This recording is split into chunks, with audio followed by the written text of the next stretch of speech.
Hi, Daniel. Thanks for being here. Daniel is the CEO of Bluesign. Can you introduce yourself to our audience? Yes, hi Penny. Thank you very much for this invitation. I'm so happy to talk to you today. And I heard that you have many questions to me. So here we go. I'm Daniel. I forgot about my family name like 40 years ago. It's too complicated. For those who are interested, it's Rüfenacht, right? It's a stone falling in the night. So has to do with sustainability nowadays in Switzerland, where you have all these glaciers that are falling down, and that's my name. So I was predestined to be a sustainability guy, you see. That's fascinating. I love that. Actually, today I'm acting as the CEO of Bluesign. I started this job 2 years ago, but I started with sustainability like 30 years ago, right? So my first sustainable act was throwing stones into windows of multinational companies based at Lake Geneva, right? Did My you get dad, caught? yeah, Did yeah, you well, get... I got caught, of course, I got caught. I almost went to prison, and my dad had to pay for getting me out there. And he said, man, I was barely 18. You're gonna pay for that. So I send you to a factory. So my first job was in a factory, and I was dealing with batteries. And at that time, batteries, they had a lot of chemical inside, and it was pretty dangerous, etc., etc. So it even pushed me more into sustainability when I saw it.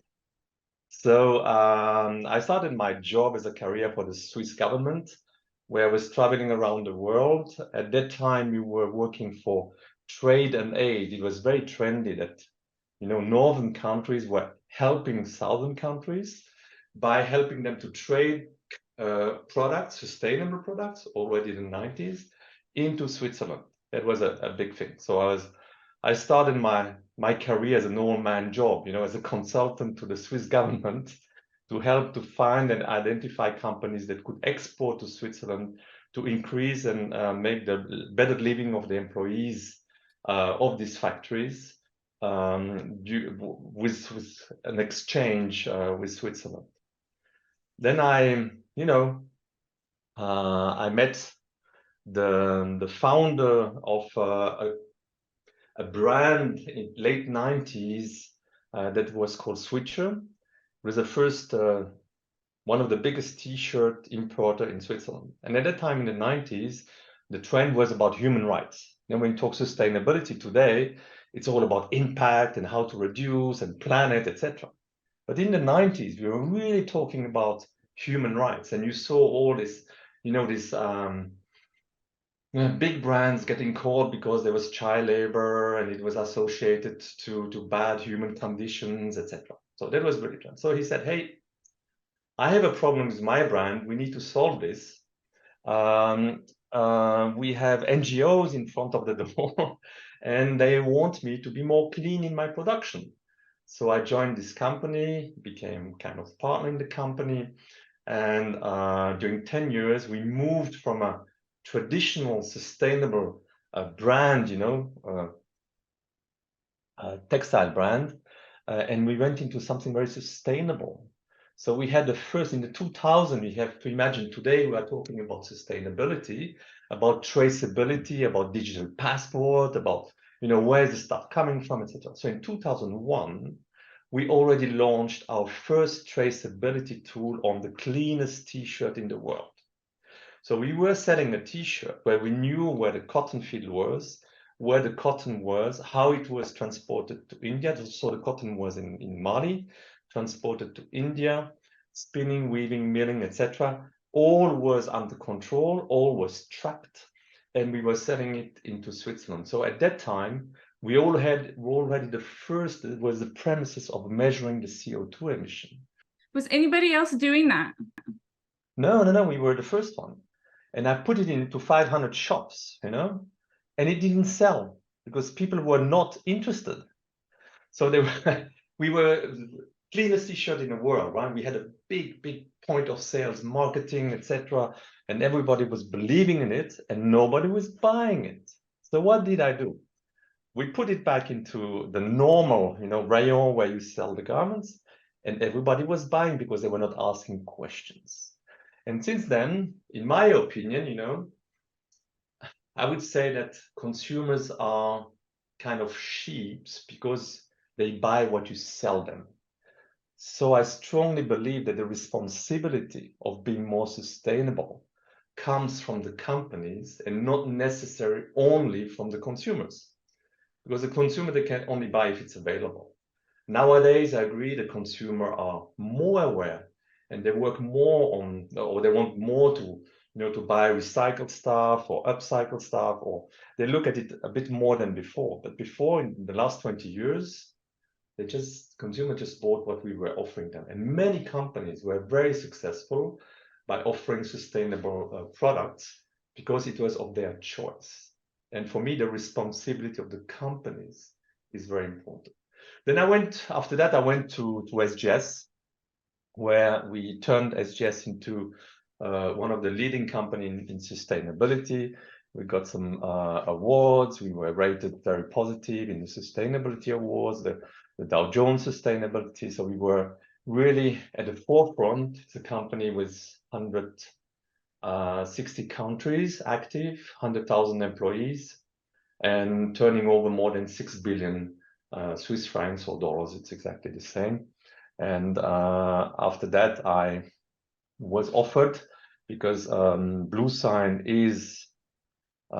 belongs to SGS. So SGS is a listed company, and they bought Bluesign in 2008. Bluesign was founded in 2000 at the turn of the century, and it was bought by SGS in 2008. And 21, I was offered by SGS to join as a CEO of Bluesign. So that's a bit of my career. So I started, as I always say, with the all-man job, traveling around the world for the Swiss government, and being in sustainability. And funnily, you know, is the sustainability guy that becomes CEO of a company.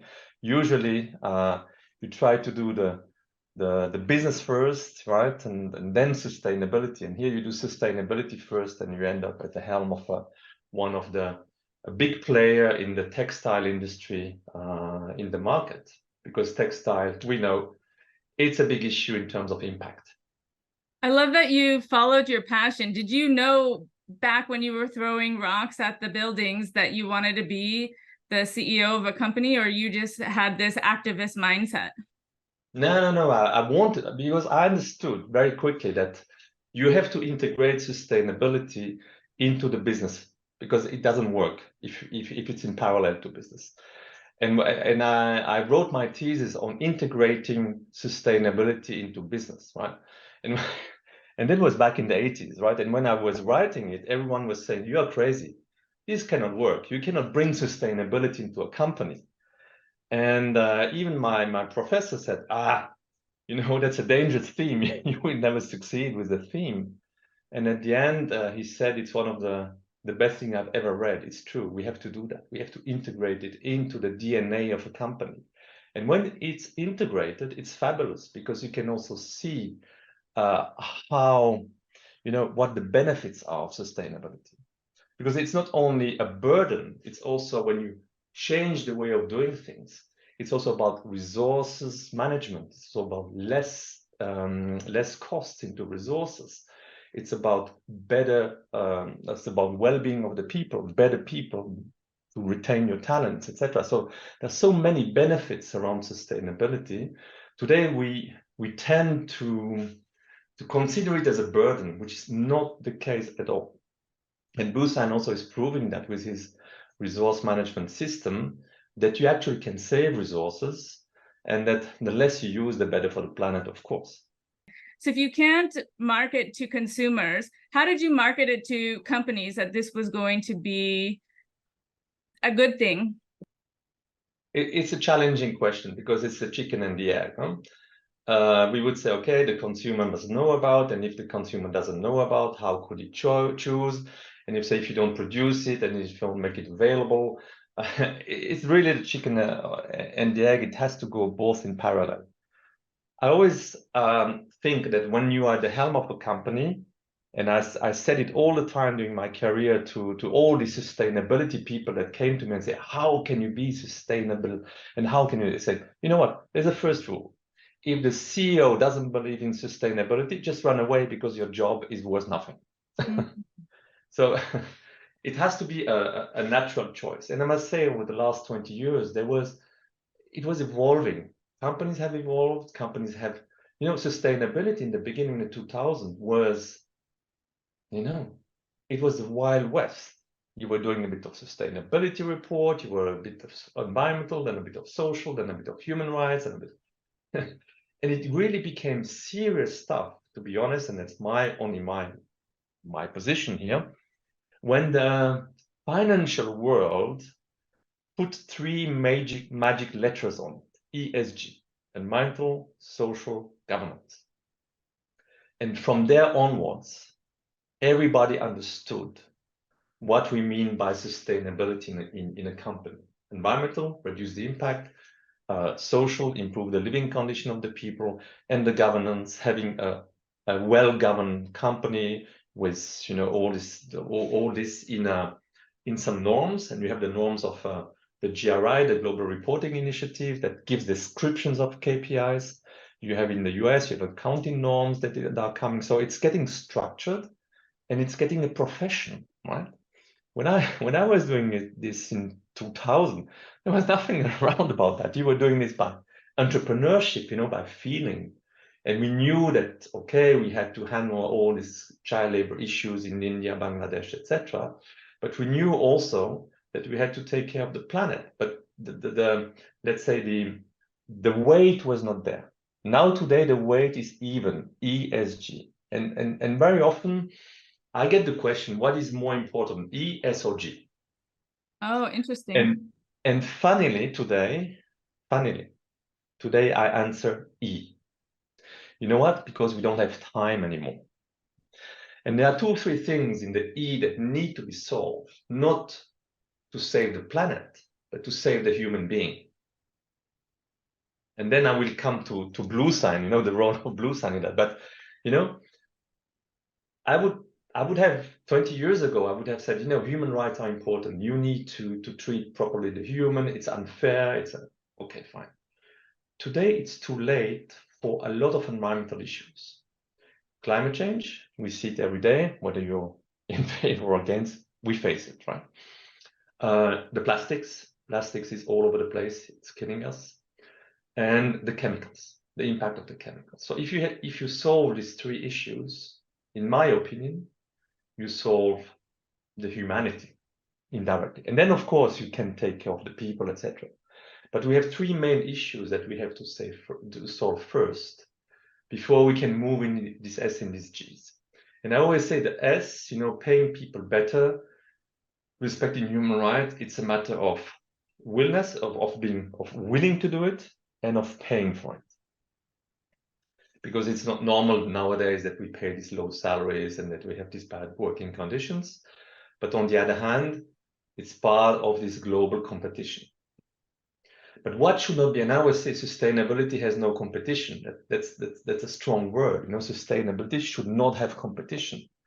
I know examples where companies put their forces together, for instance, to buy electric trucks. So you have these male companies that put efforts together to develop trucks to deliver the mail with electric cars, with electric trucks. And this comes from the effort from companies thinking together how they can tackle the CO2 in their trucks. So they just said, okay, we put our efforts together, we develop a kind of truck in China, and we import it to the US, for instance, and we use all the same truck. It's designed differently, different colors, etc. But it's done for that. So sustainability might not have competition in that case, and that's an important one. Back to the E. What Bluesign is doing is something extraordinary, and it's doing it for the last 23 years. And it's now, let's say, totally topical, is the right product, at the right place, at the right moment, for the right consumers. Let me explain. I always say, if you want to produce sustainability, you should not produce. So you would have zero impact. Right. And with the chemicals, it's exactly the same. Today, you use chemicals, then you make tests, and you say, the chemical is in. How bad? Okay. What we are trying to do is what we call the input stream management. We're trying to see, look, instead of using a chemical that has a huge impact in the beginning of your process or the design of your product, use another one that has less impact. Right. So from the beginning, you change it. So you don't have to come later and say, hey, it's in, where it should not be in. So the whole idea is to talk to the chemical industry and to list their good chemicals. Because we always say, yeah, chemical company is bad. No, chemical companies are not bad because they also produce the sustainable chemicals. But again, who buys it? It's always a question. Comes again to the question before, right? The consumer is a sheep. You have it available, but they don't buy it, etc. So it's a bit complicated. So we help them to classify their chemicals. So in the ESG, so because that's what we keep coming back to, and you said that that's extremely important because the government put that in, and once that they did that, everyone started to understand it as a standard. Did you have to petition the government or lobby the government to get that in, or did they do that on their own? You mean about the chemicals? It's the financial community who decided to classify and to put 3 letters on it: environmental, social, governance. And around this, the standards are developing, and governments are also issuing some laws around, right? But I said that the trigger was when the financial community realized how important sustainability is and put a name on it. I remember we were talking to investors. I give you an example. I had investors asking me, what is a CO2 footprint in the right beginning? What is the CO2 footprint of an inspector going onto a barge in Antwerp, port of Antwerp in Belgium, to inspect a grain cargo? So then I had another one who said, okay, what is your code of conduct saying about working hours? Then I had another one on human rights, and then I had another question on, for instance, there was something interesting about peace. They were expecting us to do something about peace. So it was all of a wild west of requests, because every investment fund has his speciality.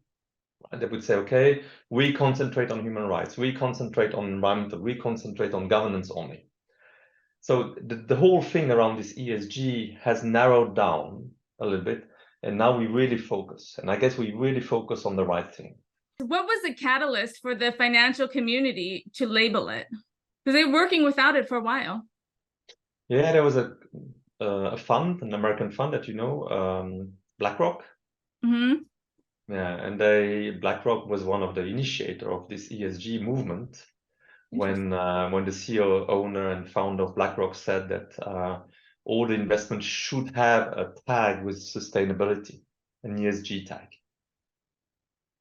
That was a bit of a turn, in the whole financial world.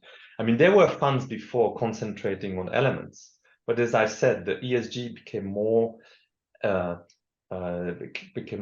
let's say, as the reference when we're talking about sustainability.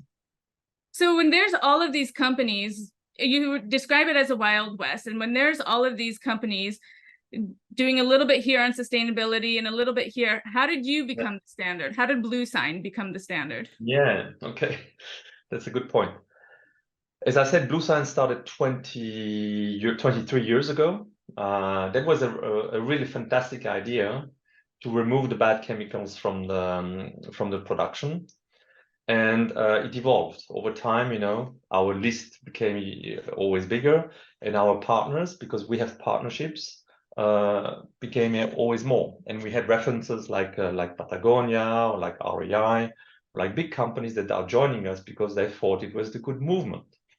And over time, we gained much more brands. We have more than 100 brands working with us.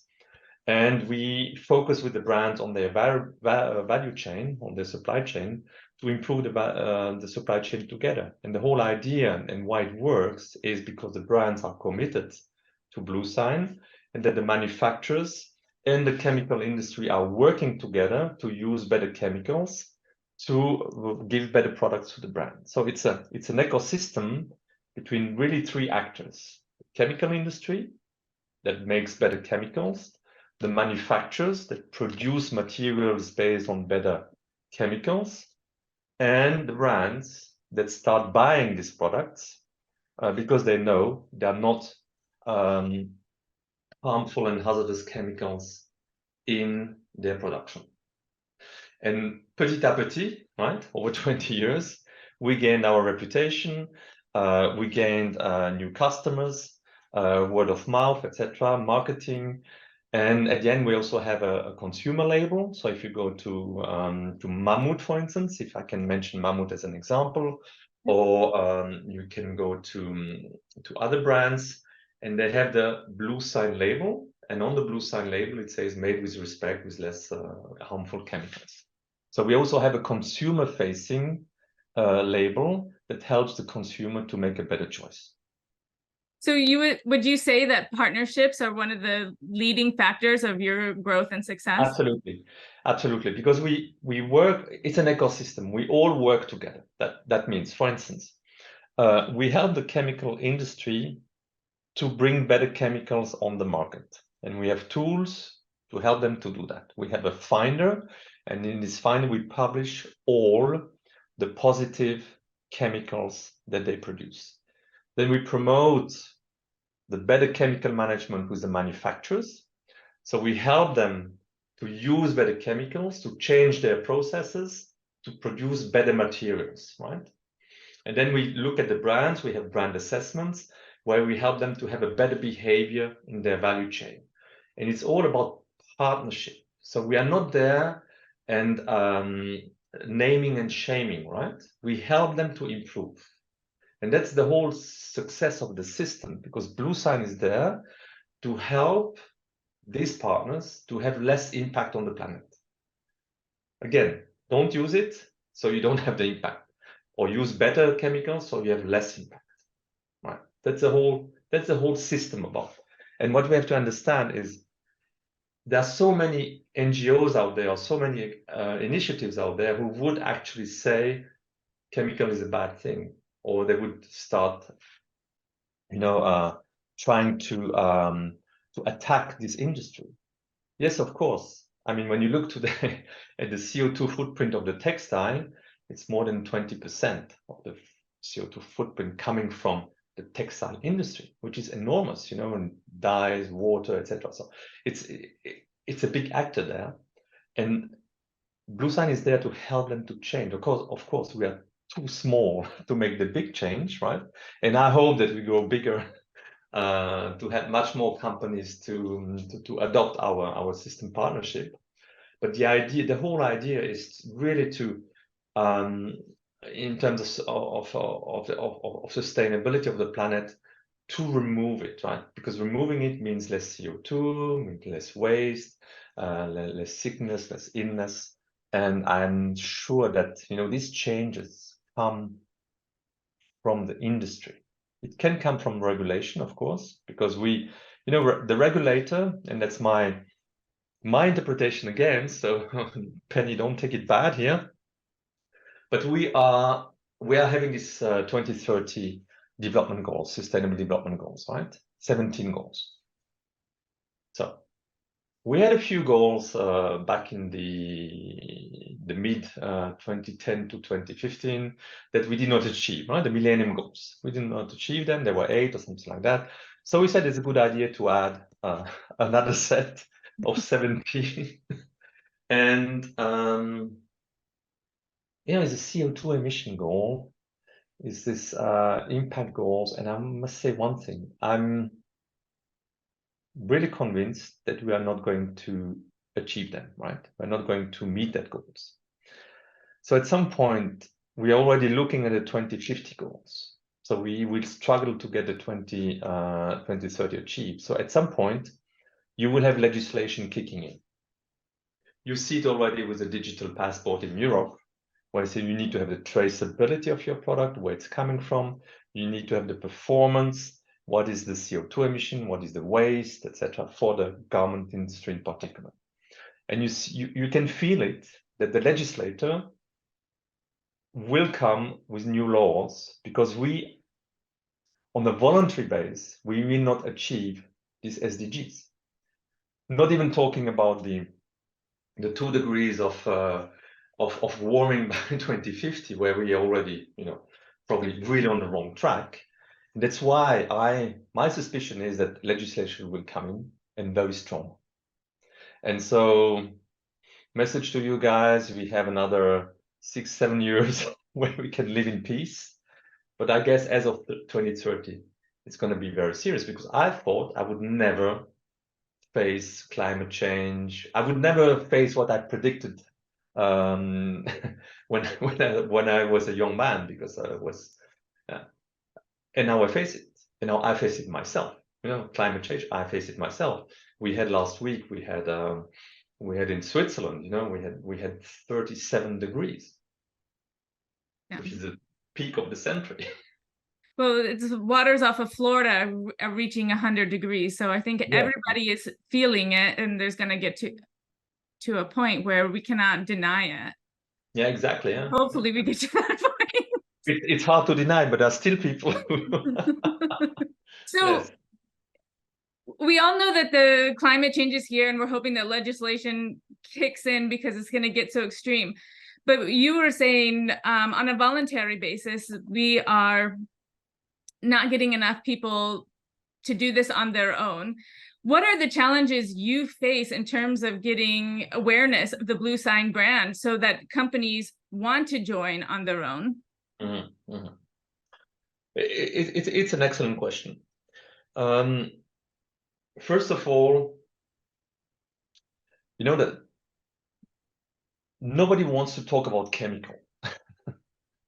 Because if you go to a consumer and you say there's a chemical in your product, they will run away, right? And I don't buy it, or I just I'm scared about my skin, etc. So the chemical was for a bit of a time a kind of taboo. So you cannot say, it's a Bluesign product, you don't have bad chemicals, which means that if a brand has other chemicals, has not Bluesign approved other products, it's bad, So that's a bit of a situation where we have to be careful. Then, in all honesty, and I've been working for a brand, it's very hard to know your value chain and to know your supply chain. Now we are coming at it because we have to, because of the digital passport and because of the traceability measures. But for a brand, very often they produce and then they don't realize exactly where and how they produce. So it's a whole investment that they have to do in their value chain. So probably 20-30% of your production, because you have it's always the same product, but then 70% is done left, right, and center, and you don't know so much. So it's always hard to get Bluesign implemented when you don't know your value chain. So nowadays it's getting better for us because brands are more aware of their value chain, and they're investing in their value chain. So things are turning. The real challenge is then to say, look, if a brand has 10% of a supplier and he comes and he says, you need to be Bluesign, there's an effort. You need to change. You need to change your chemicals, and you need to be serious about it, because there's a whole lot of audits done, of verification done by, and they will check if you do it, and you cannot cheat because it's a very solid system. So it takes time until, for instance, a manufacturer would then, adopt a Bluesign product for a brand that it counts only 5-10% for him. Right? So that's very clear. So that's one of the challenge. But this is good because the brands are now changing. They help, they support the manufacturers, and we also have now, sustainable chemicals coming, which will help, because sustainability is the word also for the better chemicals that we have, sustainable chemicals, which we didn't have before. So we just say you take the better chemicals. Now we can really use sustainable chemicals as well. So this is good. And then we really focused a very long time on the on a sector which is the outdoor sector. And the outdoor sector was totally in advance of all the textile. Yeah. We go now into sectors like denim and sectors like promotional wear, like workwear, where, for instance, workwear, you have another issue. You have, these forever chemicals that you have to use because it's fire retardant or this water repellent, etc. So you need to have what we call performance textiles, where you cannot be, you don't want a fireman going into a fire with a textile that is not resistant, right? Yeah. So you cannot do that. So there are sectors where it's impossible, but there are sectors where it is possible. One of the sectors where it's probably challenging is the fast fashion. Yeah. And all these big companies that are producing very, very, very quick and with little knowledge of their value chain. I have a question. So you said that you targeted textile sectors, which seemed absolutely brilliant. And one of the challenges you mentioned is getting the manufacturers to change if a company's only 10% of their production. I don't even know if it's possible, but have you ever looked at the manufacturers and found their biggest client and then just went after those biggest clients so that it forces all the manufacturers to change? Yeah, it's a bit of a marketplace, again, chicken and egg. We talk to the brands, look at your value chain, then we go. I can give you a fabulous example. We are very successful in the denim industry, and I say I really am not trying to to fool you or something like that, but we're very successful in the denim because we have started with a denim manufacturer, not a denim brand. But the Okay. manufacturer. Yeah, I can name it. It's ISCO in Turkey. Okay. And they produce for many brands, right? And so it's much easier for a brand that goes to ISCO, says, oh, these are all the products available. It's much easier for them to put together a textile garment, a jacket or trouser, with fabric that is already Bluesign approved. You see? Okay. Yeah. But again, it takes time, because here we really work very. It was a long. It's Madewell who's launching this new denim in the US, and we hope that others will come and do the same, and we just use these manufacturers that have good practices. Yeah. But that's the whole idea about the Bluesign, that you work with the best, right? But of course, Bluesign has not 50% of the market share in the textile industry, right? Not yet. Still a small player. But if we have people like you promoting us, Well, then of we course, believe in it, so we're going to promote it everywhere. No, it's really fabulous. One of the things that you're doing, and that I think can apply across all it can apply across all sustainable brands and all sustainability types of thinking, is that you're changing hearts and minds. Maybe one step at a time, but yeah. How do you do that? So you've had, again, your career is 45 years, but so over your 45 years of experience, how have you found that you're able to change hearts and minds so that all of the new people coming up can step on your shoulders and get a move on, because we're running out of time? we are running out of time, you said it. That should be enough to understand that you have to change. And the change has to be now, not tomorrow. We push it all the time to tomorrow. So it was difficult to convince the people because they say, yeah, we'll do, right? But now we face it. Now we are so close to the war. And really, we need to escape the war. We Yeah. don't go into the war, please. And that's why I'm personally convinced. And I've been talking about sustainability. You know, as I said when I was talking about sustainability in the early 80s, was a different language than it is now.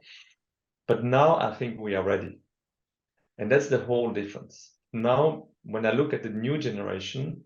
Also in terms of values at work. New generation are slashers. When I ask my kids, okay, whom do you want to work for? They look at me and say, I don't want to work for someone. I want to have my own company. And I say, okay. And what do you want to do? I want to do something to save this. I want to do something. And this new generation is all about slashing. You know, half a day I do this, the other half day I do it, and at night I do something else. It's completely different of people like me. You have one job, you have a career, you try to have a golden thread through it. No, not at all. You slash, bing, bing, bing, bing. And this is a big change for our society. It's a big change to retain employees, and employees retention in big corporations will become a challenge just because of the mindset of the people. It's completely changing. And COVID has also pushed it. And you know what? The positiveness of COVID is, there are some positive signs, is that we know that we can do less, right? We know that the curve is not only steep, but that we can do less. And this we understood, which is not necessarily good for the industry because you were talking about the challenges before, you were asking about the challenges before. You know, nowadays, brands, they have a lot of inventory. They have difficulties to sell. It's a post-COVID effect on the economy. Factories in Asia are working, I mean, there's a big crisis in Asia. We're not so much aware of it, but factories are not working like pre-COVID. The start is very slow. And war in Europe, etc. So there's a slowdown in pace, that's for sure. And this slowdown in pace will lead to two things. Either you go very cheap in Europe because you can't afford anymore to buy, or you go very high end. And you see it in the luxury. When you look at the luxury, only the very high luxury is working. The mid luxury is not working anymore. And that's important to understand, that these brands in between struggle quite a bit. So what do you think is going to help those brands in between? Do you think they need to hop onto a value system that the slasher generation is going to want to support? Are they going to disappear? They're going to have to decide to go high end or low end. What do you think is the solution? I think they will look for more respectful and sustainable production to give a better image to their brands. That's for sure. They have to. And they will define a place there, but probably they will have to go a bit more high end, which is a risk because of we tend to have a bit more affordable prices since COVID, but now with inflation, with the raw materials going up, they need to find a way to capture that, and probably one of the ways is to scale up. I mean, to go higher in the positioning. I want to get back to this generation that you said, the younger generation who are slashers, and you said it's hard for the larger companies to retain that talent because they're like, I want to do my own thing. I want to have this part of my life to do this and this part of my life to do this. Yeah. When you onboard your new employees, how do you maintain their excitement or even create further excitement? So first of all, we are very lucky because we have what is necessary today for brands. We need a purpose. And one of the purpose of Bluesign is to reduce the impact. So it's an easy fix, right? Because people come because they want the purpose and they know they do every day. When you get up, you do a good thing. And that is a big retention element. And I have many of the employees saying, hey, I want to join. I'm very happy because I do a good thing. And I have a lot of people saying, I want to join Bluesign. I even have, people said, hey, I come and work for little money because I know I'm doing a good thing.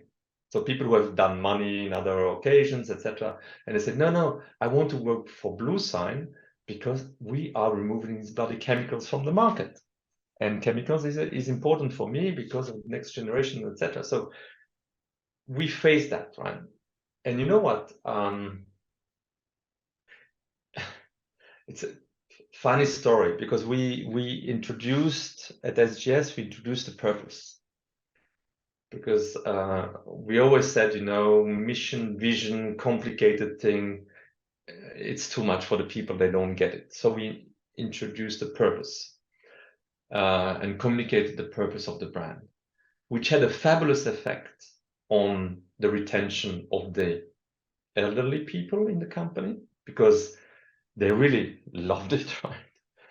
Because we made a survey, and the young people. I personally always thought it was for young people, the young generation. And I ended up understanding that people like me, 50 plus, they also go for purpose and they love the purpose. And you have this in between people who need to work more for family, money, they are less sensitive to it. But the two extremes are very sensitive to it. And I see it within Bluesign exactly the same.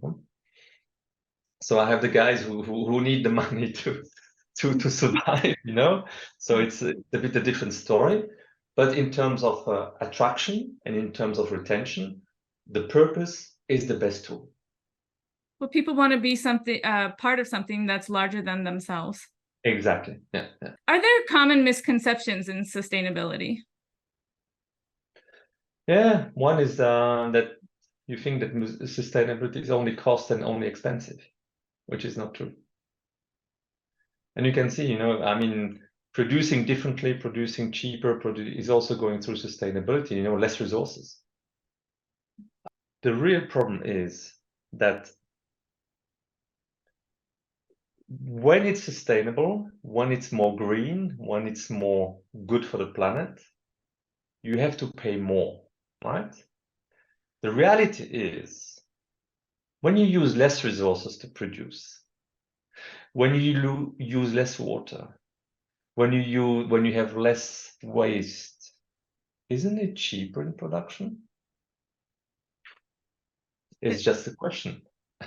It seems like it would be from common sense. Yes. From common sense, it would be. In reality, it's not totally the reality, but common sense, yes. So why? And that's what I understood in 2001 when I put these things out there with the advertisement. People have the perception or the misperception that since it's better for the planet, it should be more expensive. And my question is, why? Really? Do people think because they have to change all of their manufacturing process, they have to start over from scratch, build new machines, retrain people, that's the expensive part? Maybe. I cannot answer. I cannot answer this because I always felt that it's not because it's eco-friendly, it's not because it's more sustainable that it should be more expensive. And at the end with my brand in 2001, with our brand, we sold the same price. No? And selling the same price made us sell much more than if we had kept the price higher. That there are today, we have to be very careful. Today, there are discounters coming with sustainable products. So you will find in the future, you will find sustainable products at cheap prices, at discount prices, at discounters, at companies that sell for cheap. This will come. That's a good thing though, right? Yeah, that's a good thing. Yeah. That's a good thing. Yeah, that's a fabulous thing. But it's a dangerous one because the ones who have invested a lot to to turn their processes, they will be facing competition from cheaper. Right, but that's where your value set has to come in, and all of the other things in business that attract people. Yeah, exactly. Yeah, absolutely. But just as an example, you take a car that is very expensive with a huge battery that takes you from A to B, or you take a tiny little car that is more sustainable to take you from A to B. So what is the choice there, right? Right. What 3 takeaways can you offer listeners from your experience innovating an entire industry? Okay. So takeaway is, if you look for a solid and reputable and serious label, let's go for Bluesign. Have a look in the market what you find for Bluesign, because you as a consumer, you also have to play your role. So you should look for it, ask for it, and trigger the demand. That's one thing. Secondly, never forget, chemicals is an important part of the impact on the planet.